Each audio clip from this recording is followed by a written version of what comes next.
오늘 함께 오신 본문 말씀은 누가복음 10장 38절에서 42절까지 말씀 되겠습니다. 길지 않으니까 교독하시겠습니다. 제가 먼저 38절 읽어 나가겠습니다.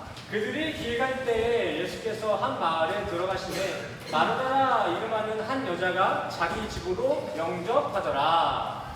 마르다라는 동생이 있어 주의 닮지 아니라 그의 말씀을 듣더니 마르다는 준비하는 일이 많아 마음이 분주한지라 예수께 나아가 이르되 주여 내 동생이 나 혼자 일하게 두는 것을 생각하지 아니하시나이까 그를 명하사 나를 도와주라 하소서.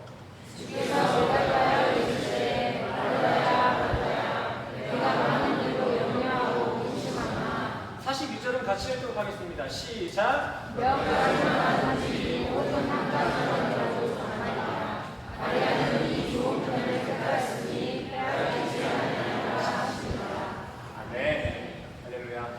오늘도 이렇게 말씀을 듣고자 이 자리에 모이신 우리 성도님들을 주님의 이름으로 환영합니다. 우리 옆 사람과 인사했으면 좋겠습니다. 주님의 이름으로 환영하고 축복합니다.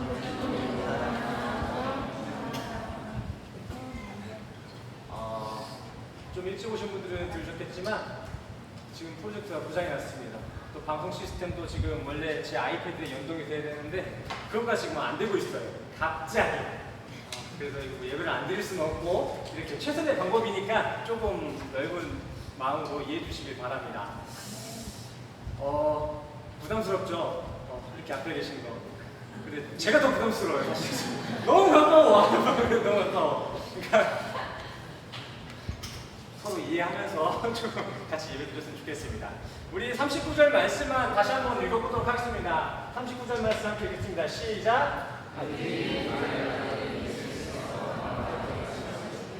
마르다라 이름하는 한 여자가 자기 집으로 영접하더라. 아멘. 아멘. 오늘 본문 마르다와 마리아의 예수님 초청 이야기는 너무나 유명한 구절입니다. 내용도 어렵지 않아요. 대략적으로 요약하자면 두 자매가 사역 중이신 예수님을 집에 초청해서 잘 대접했다라는 이야기, 이 정도입니다. 우리 성도님들 이미 잘 아시겠지만 이때 나온 오늘 본문에 나온 이 여자들은 그 자신의 머리카락으로 예수님의 발을 향유로 닦아줬던 그 마리아와 동일한 인물입니다. 예수님은 지금 그 머리카락으로 자신의 발을 닦아줬던 그 여인의 집에서 지금 신방 중에 계신 것입니다. 사진을 보아하니 여기 예수님뿐만이 아니라 12제자도 같이 간 걸로 보이고 있어요. 어쨌든 그 마르다와 마리아의 집에 예수님이 지금 신방 간 상황입니다. 다시 이어서 이제 40절과 41절 같이 읽도록 하겠습니다. 시작.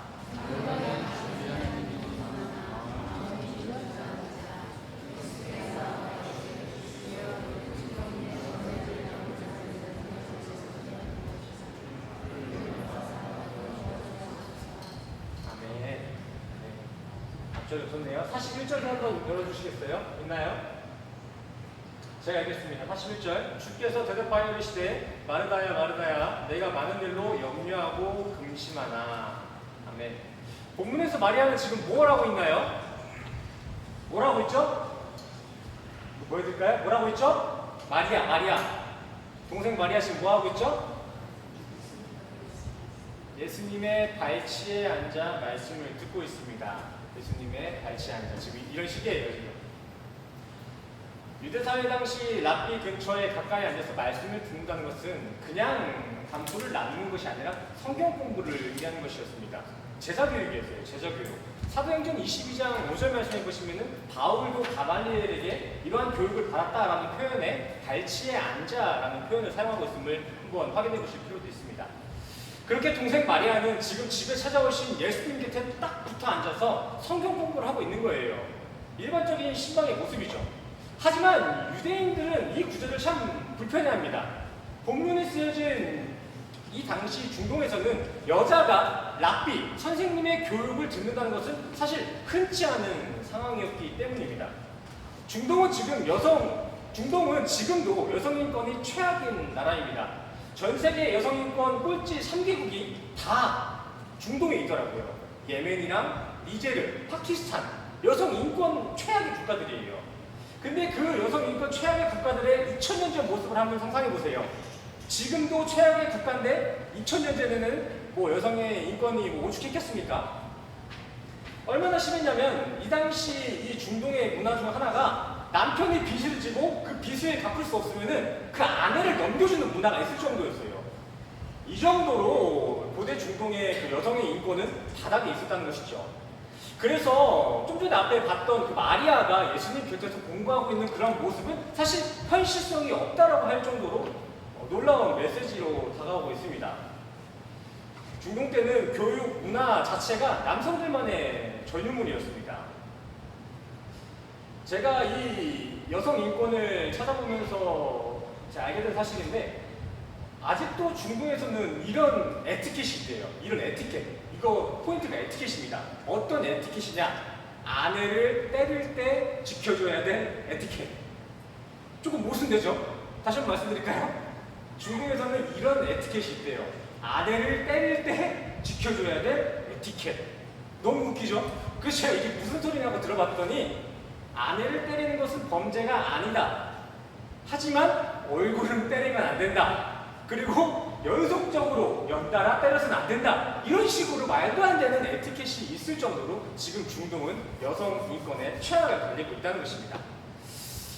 우리 한국도 보면 얼마 전까지만 해도 어디 여자가 대학을 다녀? 시집이나 가야지. 뭐 이런 말들, 망언들 많이 했잖아요. 그쵸? 너무 옛날인가요? 김대현 목사님 좀 하시는데 다른 분들 동의 안 하셔가지고. 그랬습니다. 그 정도로 우리 한국도 여성 인권이 최악이었습니다.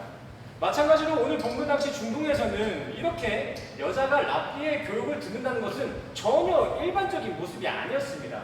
시대사회 문화적인 그 흐름을 깨버린 거였어요. 더군다나 또 지금 마리아가 어디에 앉아서 공부를 하고 있죠? 마리아가 지금 어디에 앉아서 공부하고 있나요? 주 발치에 앉아서 주님 옆에 딱 붙어서 지금 말씀을 나누고 있는데 보통 이렇게 랍비의 선생님의 발 아래에서 가까이 다가가서 수업을 들을 수 있는 건 랍비의 수제자들이나 가능한 일들이었습니다. 지금 마리아가 그런 수제자들의 자리를 대차게 차지하고 있는 거예요.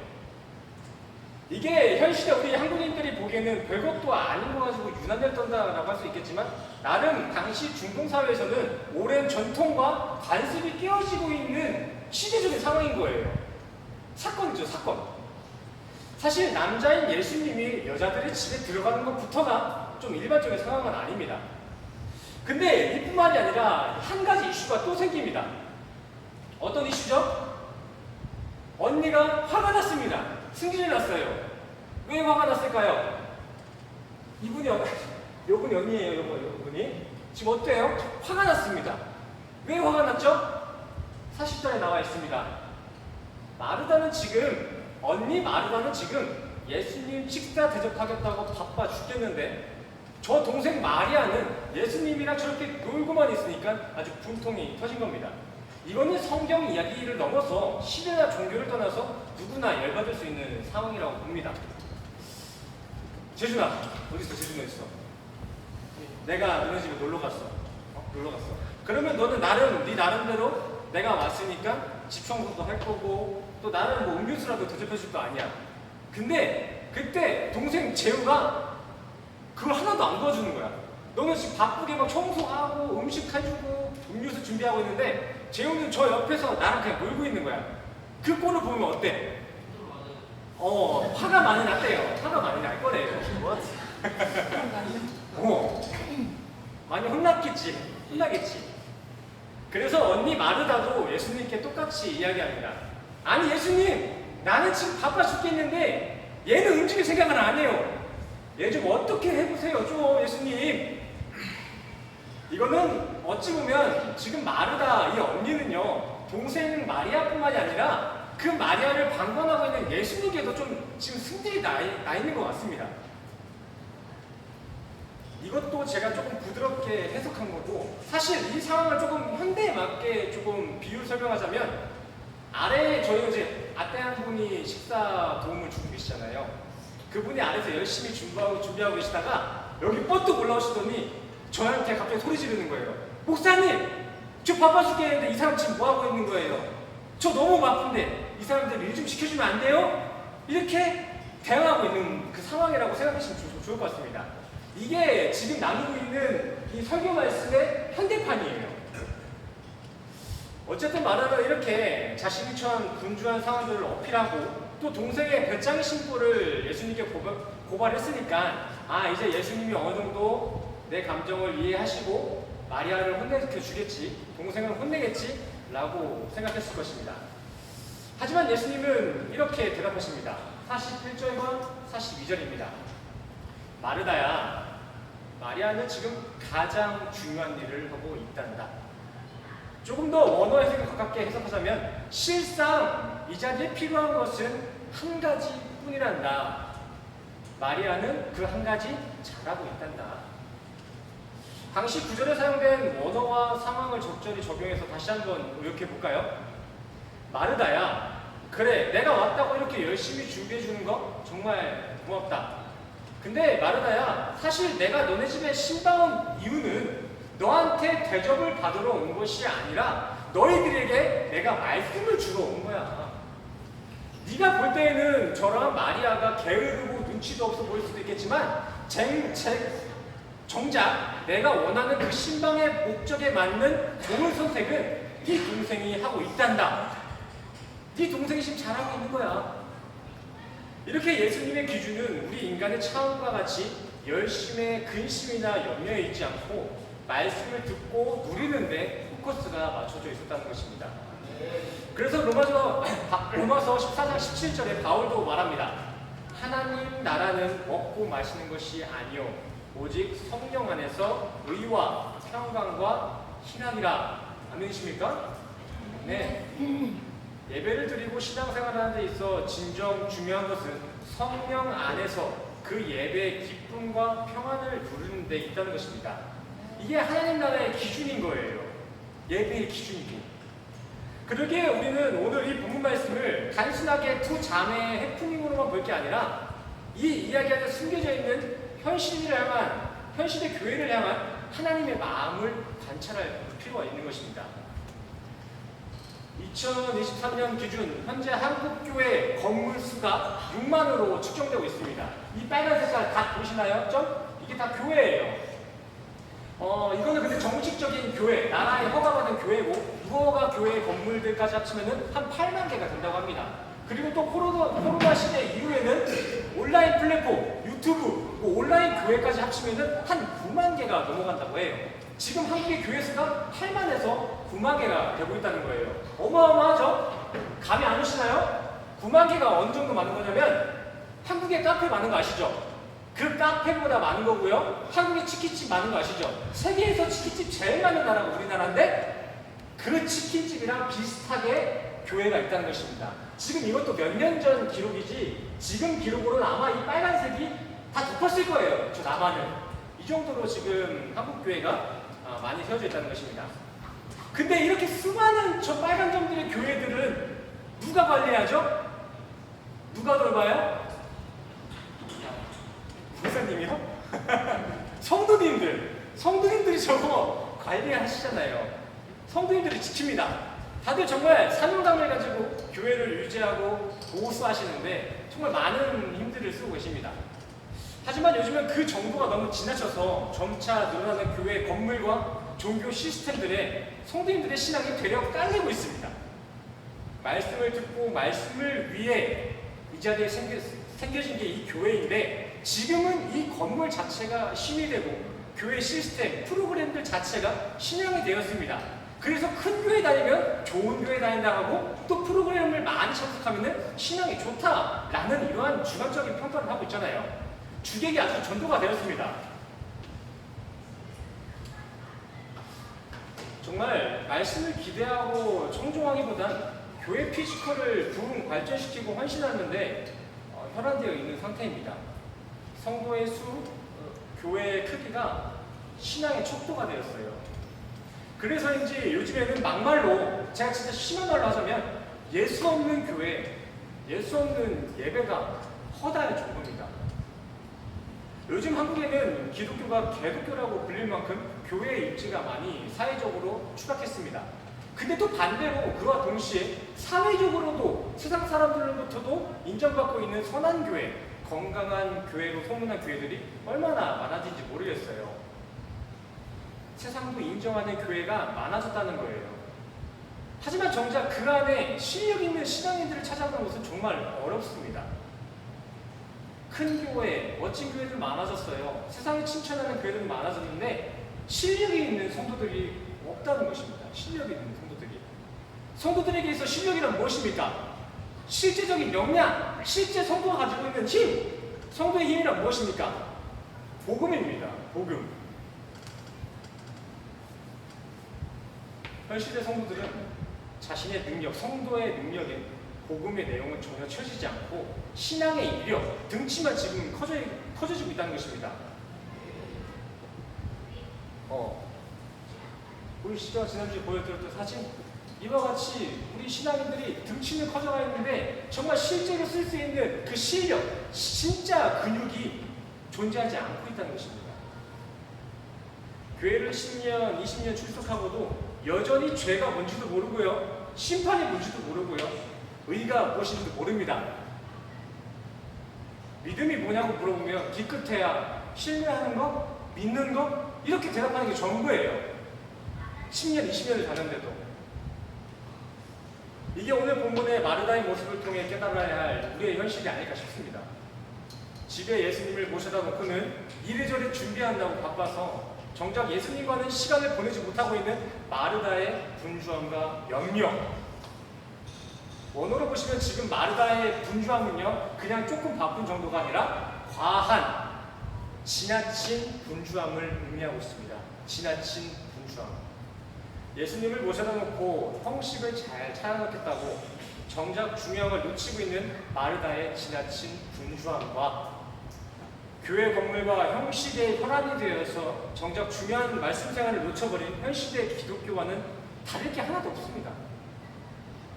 예배를 위해서 준비하고 헌신하는 성도님들의 수고와 노고 전부를 무시하는 게 아니라 그 이상의 지나친 노고와 수련은 되려 우리가 본질을 잃을 수 있는 위험 요소가 될 수 있다는 것입니다. 헌신과 봉사가 중요하지 않다는 것입니다. 하지만 그 헌신과 봉사가 우리의 신앙생활까지 잡아먹을 수 있다는 거예요. 그래서 예수님이 이런 말씀을 하셨습니다. 요한복음 2장 17절 주의 전을 사모하는 열심이 나를 삼키리라. 교회를 사모하는 마음, 교회를 열심히 다니는 그 열심의 마음이 맹목적으로 과열되어지면 진리까지도 사라지게 된다는 것입니다. 실제로도 예수님은 왜 돌아가셨죠? 예수님이 왜 죽으셨어요? 예수님이 누구에게 죽었나요? 진리를 얻기 위해 율법을 그렇게 칼같이 지켰던 바리새인에게 죽었습니다. 바리새인들에게. 너무 모순되지 않나요? 진리를 찾아내기 위해 율법을 지키던 그 바리새인들에게 진리이신 예수가 죽으신 거예요. 율법만을 맹목적으로 신앙하다가 눈앞에 오신 진리를 못 알아보고 그 진리를 죽였다는 것입니다. 우리는 이걸 경계해야 됩니다. 진리 없이 화려하기만 한 예배, 신앙 없이 트렌디하기만 한 그런 종교 프로그램, 예수는 온데간데 없이 등치만 커져가는 교회 건물, 우리는 이러한 것들을 자랑할 것이 아니라 경계를 해야 돼요. 이러한 것들이 멋진 교회, 멋진 시스템들이 진짜 진리를, 우리의 영생을 삼킬 수 있다니까요. 지난 시간 제가 예수님은 이 땅에 무엇으로 왔다고 말씀드렸죠? 검으로, 불로 오셨다고 말씀드렸습니다. 우린 이 말씀이신 예수의 검, 말씀의 불로서 종교적인 그 허례허식들을 다 태워버리고 잘라내야 합니다. 주님의 의가 아닌 나의 의가 되는 신앙의 이력들, 스펙들, 그런 것들을 모두 잘라서 나가야 돼요. 열심히 헌신하고 있는 마르다의 결국을 한번 보세요. 제가 확대시켰죠? 그 마르다, 그렇게 열심히 헌신했는데 지금 결과가 어떻습니까? 열이 받았습니다. 자기가 하고 있는 이 일, 자신의 의를 알아주지 않으니까 마리아에게 승질을 내고 있는 것입니다. 사실 마리아가 아니라 예수님한테까지 승질을 내고 있는 거예요. 왜 날 안 알아주고 쟤만 저렇게 이뻐하세요? 이렇게 우리 인간은 자기의 의가 쌓이면 그 진리에 대항하는 그 악한 힘을 갖게 됩니다. 그래서 예수님은 오늘 본문에 마르다의 편을 들지 않고 이렇게 마리아를 타이는 것입니다. 마르다야, 너가 준비해준 그 식사되죠. 그것도 분명 너무 감사하고 중요한 것이지만 진짜 신앙생활의 실상으로 중요한 것은 영적인 양식, 말씀을 먹는 거란다. 현 시대 성도들아, 너희가 그렇게 교회를 잘 지켜주고 이쁘게 세워준 것도 고맙다. 하지만 그 교회가 지켜져야 하는 이유는 단 하나, 복음 때문이야. 복음. 성경이 말씀하시기를 교회는 언제 가장 교회다워지나요? 어떨 때 교회가 교회다워지죠? 고린도전서 3장 17절 말씀, 성령이 우리 안에 거할 때, 마태복음 16절 말씀, 반석, 말씀, 예수 위에 교회가 세워질 때 우리 교회는 진짜 교회다워지는 것입니다. 진짜 좋은 교회, 진짜 신앙생활 잘하는 교회는 다른 건 다 못해도 이 교회 안에, 우리의 심령 안에 성령을 잘 모시는 그 교회가 진짜 좋은 교회, 잘하고 있는 교회입니다. 성령의 감동으로 함께 평안을 누리는 교회, 바빠서 염려하고 근심하지만 등치만 커져 있는 교회가 아니라 정말 성령의 감동으로 사역하면서 그 안에서 평안을 누리고 기쁨을 누리는 그 교회, 그게 하나님이 바라시는 교회의 기준이라는 것입니다. 제가 우리 성도님들께 정말 감사한 걸 나열하라고 하면은 저는 다음 사역까지 이렇게 얘기할 수 있을 것 같습니다. 정말 교회의 일부분 하나하나 성도님들의 손길이 닿지 않는 것이 없어요. 너무나 감사한 일들이 많아요. 근데 제가 성도님들에게 가장 감사하는 부분들은 우리 성도님들은 기쁜 마음으로 교회에 헌신하고 봉사해 주신다는 것입니다. 저는 그게 너무나 감사한 거예요. 주일날 아침에 조금 일찍 오셔서 주방에 한번 가보세요. 점심 식사 준비해 주시는 우리 성도님 몇 분이 계십니다. 근데 이분들은 일을 하러 온 게 아닙니다. 그 식사를 준비하고 계시는 그분들의 얼굴을 잠깐 이렇게 스쳐보면은 일을 하러, 밥하러 온 게 아니라, 이렇게 비교하면 맞을지 모르겠지만 손주가 간만에 할머니네 집 간다는 소식 들고 그 할머니가 기쁜 마음으로 이렇게 밥해주는 그 모습들 있잖아요. 딱 그 모습이 오버랩 될 때가 있어요. 저는 이게 얼마나 감사한지 모릅니다. 식사 준비를 안 해보셔서 지금 동의가 안 되시는 것 같은데, 이 더운 나라 필리핀, 주방에 에어컨도 없습니다. 거기서 1시간, 2시간 동안 요리한다는 거 쉬운 거 아니에요. 짜증나겠죠? 힘드시겠죠? 근데 안에서 준비하는 사람들 소리치는 거 저 본 적 없습니다. 짜증내는 거 본 적이 없어요. 웃으면서 준비를 해요. 저는 그래서 가끔 주일날 아침까지도 설교가 준비가 잘 안 되고 오늘같이 이렇게 불상사가 있을 때면은 리프레시를 하러 갑니다. 어떻게 리프레시를 하냐면은 내려가는 거예요. 내려가서 지금 성도님들이 어떻게 예배를 준비하고 있는지, 또 옆에 와가지고 주일학교 애들이 얼마나 순수한 마음으로 예배를 준비하고 있는지 그렇게 한번 다시 확인하고 내 영적인 상태를 리프레시하고 다시 돌아갑니다. 근데 여기서 이 성도님들이 이렇게 즐거운 마음으로 봉사할 수 있는 힘은 어디서 나오는 걸까요? 더위를 안 타서 그런가요? 요리가 천직이라서? 아니요. 성도님들이 기쁜 마음으로 봉사하고 헌신할 수 있는 것은 그 헌신의 동기가 말씀을 사모하는 이 예배의 감동에서 시작되었기 때문입니다. 주방에서 식사 준비하는 것들을 일이나 수고를 여기는 것이 아니라 주님이 주신 예배의 감동, 말씀의 은혜가 너무나 감사해서 그것을 나누고자 하는 그 전도의 마음으로 식사를 준비하기 때문에 그분들은 식사 준비, 차량 운행 같은 게 다 기쁜 거예요. 사역 안에서 그 희락을 경험하는 것입니다. 또 우리 교회에서 일하시는 분들 중에 교회 봉사한다고 예배 시간에 늦거나 안 오시는 분 계신가요? 우리 교회는 그런 사람이 없습니다. 근데 제가 여러 교회 다녀봤을 때 교회 봉사한다고 예배를 빼놓는 사람이 정말 많습니다. 근데 우리 교회는 그런 사람 하나도 없습니다. 밥이 잘 되든 못 되든 우선 다들 11시 땡 하면 예배하러 올라오십니다. 이게 뭔가요? 이게 뭘까요? 미리미리 식사를 잘 준비해서 이렇게 할 수 있었던 것일까요? 아닙니다. 신앙의 우선순위를 알고 계신 겁니다. 다들 주일날 교회에 뭘 하러, 뭘 위해 와야 되는지에 대한 목적이 지금 분명하시다는 것이죠. 근데 오늘 본문의 언니 마리아는 어떻게 일을 하고 있나요? 어떻게 일을 하고 있죠? 과도한 지나친 분주함 속 염려와 근심을 하며 일을 하고 있습니다. 왜 그럴까요? 마리아의 일의 목적은 말 그대로 일이었기 때문입니다. 그래서 예수님은 다시 한번 타이른 것입니다. 마리아야, 네가 하고 있는 것도 잘하고 있는 일이지만 마르다도 옳은 일을 하고 있는 것이란다. 좀 본문에 나와 있지 않지만 예수님은 분명 이렇게 얘기하셨을 것 같아요. 마르다야, 너가 하고 있는 그 가스불 잠깐 끄고 너도 먼저 일로 와. 말씀부터 듣자. 제 생각엔 그래요. 예수님께서는 똑같이 얘기하셨을 것 같아요.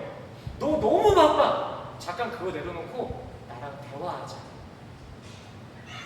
주일날 우리가 이렇게 모여서 드리는 예배는요, 함께 모여있지만 영적으로는 지금 성도님들의 심령 가운데 1대1 만남이 이루어지고 있는 것입니다. 예수님이 우리 한 사람 한 사람에게 찾아오는 시간이에요. 세상을 잠시 내려놓고 온전히 주님 얼굴만 바라보는 날, 이게 주일이고 주일 예배입니다. 예수님과 1대1 데이트하는 거, 이게 예배예요. 이게 예배. 다른 게 예배가 아닙니다. 예수님과 지금 독대를 하고 있는 시간을 갖는 거, 이게 지금 예배거든요. 근데 이런 예수님과 온전한 시간을 보내야 하는 예배 시간에 점심에 국이 짜면 어떡하지? 오늘 촬영하려면 또 얼마나 돌아야 되지? 또 수면에 잘 되려나? 이런 걱정하고 있으면 그 데이트하고 있는 대상이 좋아할까요? 안 좋아할까요? 안 좋아하죠. 이 앞에 데이트 상대를 앉혀놓고서는 자꾸 다른 생각만 하고 있는 거예요. 근데 이거는 예배뿐만이 아니라 신앙생활에 있어서도 마찬가지입니다. 우리는 말씀 생활을 할 수 없을 정도로 세상에 너무 과도하게 분주해서는 안 됩니다. 성경에 나온 표현처럼 세상 분주함이 근심과 염려가 될 만큼 지나치면 안 된다는 거예요. 저는 우리 성도님들이 세상에서 성실하시고 착실하게 일하시는 모습을 존경합니다. 존중하고요. 하지만 그렇게 열심히 사는 삶 또한도 하나님의 말씀 앞에 섰을 때는 그것까지도 다 내려놓을 수 있는 힘이 필요한 거예요. 세상에 과도하게 분주해서 우리의 신앙이 삼켜지는 불상사가 일어날 수 있잖아요. 우리는 열심히 살되 말씀 앞에 섰을 때는 온전히 주님만 바라볼 수 있는 이 사랑의 마음이 필요하다는 것입니다. 제가 다른 때는 다 몰라도 주일 하루만큼은 이 예배에만, 하나님 만나는 데에만 좀 집중하셨으면 좋겠습니다. 일주일 중 하루잖아요. 또 하루 제가 따로 찾아가거나 성경 공부를 따로 이렇게 저에게 신청하지 않으면은 사실 일주일에 한 번 예배 드리시잖아요. 일주일에 한 번 말씀 보시잖아요. 근데 길지도 않은, 제 설교가 그렇게 길지도 않잖아요. 한 30분 되는 것 같은데 그 30분도 다른 거 걱정하고 다른 거 신경 쓰고, 이러한 모습이 과연 예수를 사랑한다라는 성도의 모습인가 싶습니다. 하나님은요, 다른 거 말고 이걸 원하시는 거예요. 예배 드리러 와서는 예배에만 집중하는 거. 예수님을 만나러 왔으면 예수님 얼굴에만 집중하는 거. 이게 오늘 본문에 예수님께서 마리아가 좋은 선택을 했다라고 말씀하신 그 구절의 진의인 것입니다. 단순히 마르다는 잘못했고요, 마리아는 잘하고 있다, 이와 같이 둘 중에 하나만 택하라는 양자택일의 구절이 아닙니다. 마르다 또한도 너무나 중요한 일을 하고 있지만 신앙에 있어 가장 먼저 되어야 하고 모든 신앙의 동기가 되어야 되는 것은 말씀 생활이다라는 것을 메시지하고 있음을 우리 성도님들은 기억해 주시길 바랍니다. 저는 오늘 이 예수님의 말씀이 우리 모두의 신앙에 깊이 새겨졌으면 좋겠습니다. 그냥 옛날에 있었던 일로 볼 게 아니라 이러한 일들이 나에게도 일어나고 있지, 나도 마리아와 같은 모습이 있고 마르다와 같은 모습이 있지 라는 그러한 성찰의 능력이 있었으면 좋겠습니다. 말씀의 감동으로 사역하고 은혜로 교제하며 다른 무엇보다도 말씀을 듣기를 기뻐하고 우선시하는 교회가, 그 교회의 모습이 우리 생명교회의 모습이 되기를 간절히 소원합니다. 우리 이 시간 같이 이렇게 선포하고 마치도록 하겠습니다. 이렇게 함께 선포하겠습니다. 말씀을 사모하고 은혜로 사역하자. 다시 한번 할까요? 말씀을 사모하고 은혜로 사역하자. 아멘. 오늘 우리에게 주신 설교 말씀은 여기로 마치도록 하겠고요. 이제 우리 함께 찬양하며 기도하는 시간 가졌으면 좋겠습니다. 주님, 오늘 말씀을 통해서 마르다와 마리아의 모습을 봤습니다. 근데 그 모습이 한 사람의 이야기가 아니라 제 얘기였네요. 제 안에 치우쳐져 있는 신앙생활의 편향을 고쳐주시옵소서. 균형 잡힌 신앙생활을 할 수 있도록 주님 붙잡아 주시옵소서. 라는 이러한 기도의 제목을 가지고 우리 이 시간 찬양하고 기도하는 시간 갖겠습니다. 먼저 우리 이 시간 하나님은 너를 지키시는 자 함께 찬양하시고 기도하시는 시간 갖겠습니다. 함께 찬양하시겠습니다.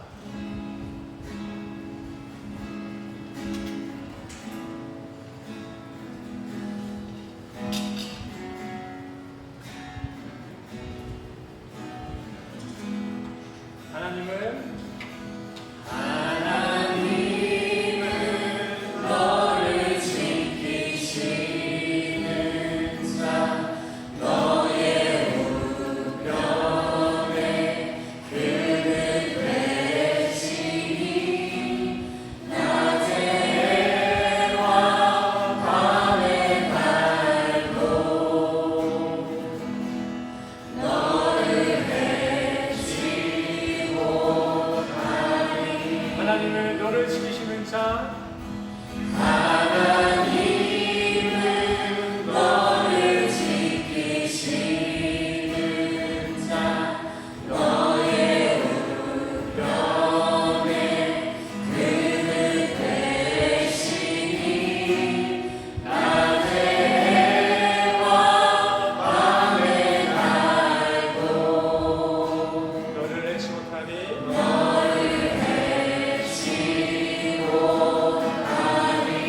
안에 눈을 들어 살펴보라. 눈을 들어 산을 보아라 너의 도움 어디서나 천지 지으신 너를 만드신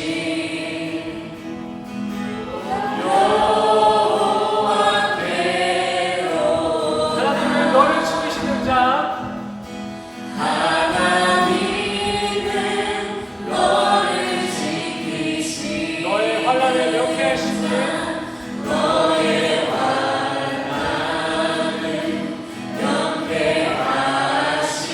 명쾌하시니 그가 너를 지키시리라 너의 출입을 너의 출입을 지키시리라 안에 믿음으로 함께 찬양합시다. 눈을 들어 눈을 들어 산을 보아라 너의 도움 어디서나 천지 지으신 너를 만드신 여호와께 다시 한번 그렇게 하십니다. 눈을 들어 눈을 들어 산을 보아라 너의 도움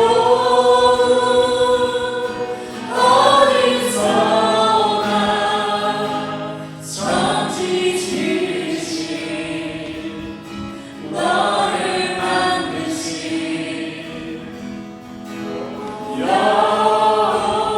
여호와께로 아멘. 우리 시간 준비를 가지고 기도하며 나아가시겠습니다. 기도하시겠습니다. 산을 보아라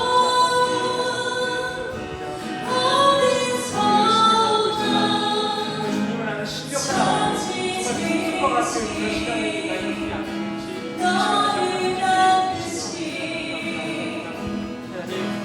화려하지 못하여 우리의 가지고 있는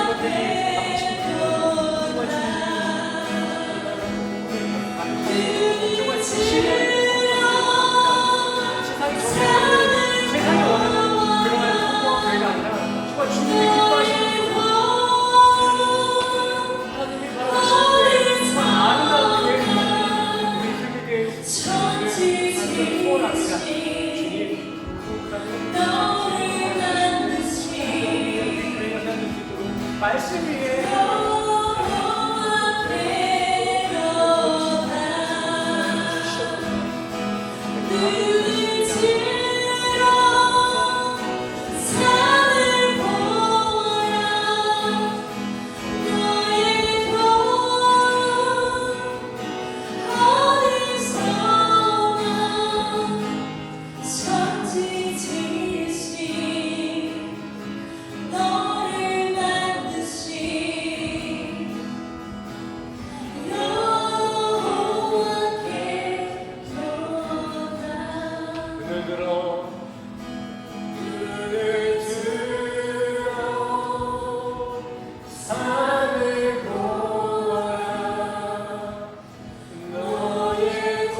기도합니다.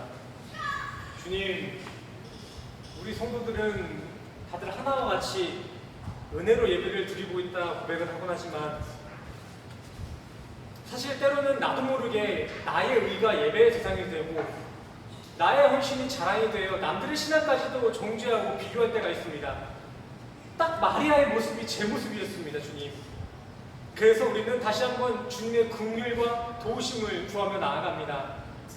분주함에 빠져 근심과 염려 속에 있는 우리의 신앙을 구원하시고 이제는 오직 주님이 주시는 은혜 안에서 기쁨과 희락을 누리며 신앙생활을 할 수 있는 우리 모두가 될 수 있도록 주님 도우시고 주님 인도하여 주시옵소서. 또한 주님, 이 시간 주님이 주신 그 크신 은혜에 감사하는 마음으로 주님 앞에 각자의 모양으로 봉헌하는 이들이 있습니다. 드려지는 봉헌의 동기를 관찰하시고 그들의 삶에 부족함 없는 축복을 더하여 주시옵소서. 이제 다시 한 주간을 사랑합니다. 껍데기와 같은 이 인간의 필요를 채우는 그런 허황된 한 주를 살기보다는 우리 안에 생명으로 계시는 주님의 기쁨을 위해 살아가는 우리 모두가 될 수 있도록 주님 도우시고 인도하여 주시옵소서. 한 주 동안도 성령으로 함께 하실 주님의 은혜에 감사드리며 예수 그리스도의 이름으로 간절히 기도드렸습니다. 아멘. 이 시간 기대 찬양 이렇게 찬양하시고 이제 축도로 예배를 나가겠습니다. 먼저 기대 찬양 함께 찬양하시겠습니다.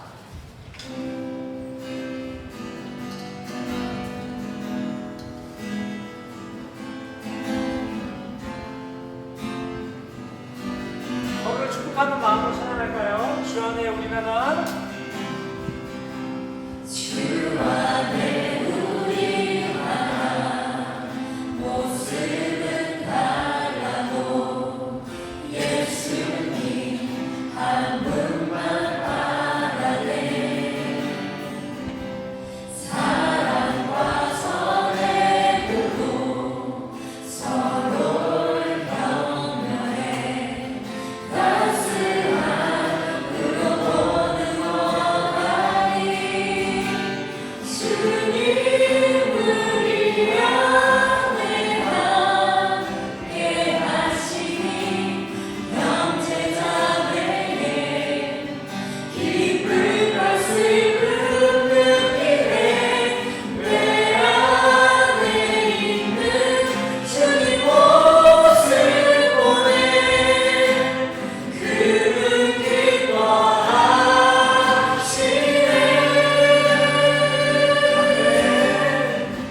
주님 우리를 통하여서 주님 우리 통해 계획하시니 부족한 입술로 찬양하게 하시니. 주님 우리 통해 계획하시니 너를 통해 하시니. 다시 한번 찬양할까요? 주님 우리를 통하여서 주님 우리 통해 계획하시니 부족한 입술로 찬양하게 하시니. 주님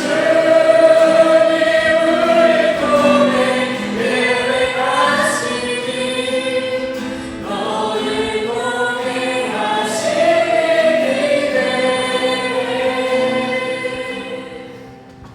아멘. 우리 시간 각자 가슴에 손을 얹으시고 함께 축도로 나아가시겠습니다. 함께 축도하시겠습니다. 지금은 우리 주 예수 그리스도의 은혜와 십자가를 확증하신 주님의 사랑과 하나님의 교통하심이 오늘 이 시간 다른 무엇보다도 말씀을 사모하기로 다짐하는 우리 모든 성도님들의 머리머리 위에 지금으로부터 영원까지 함께 하시기를 간절히 축원하옵나이다.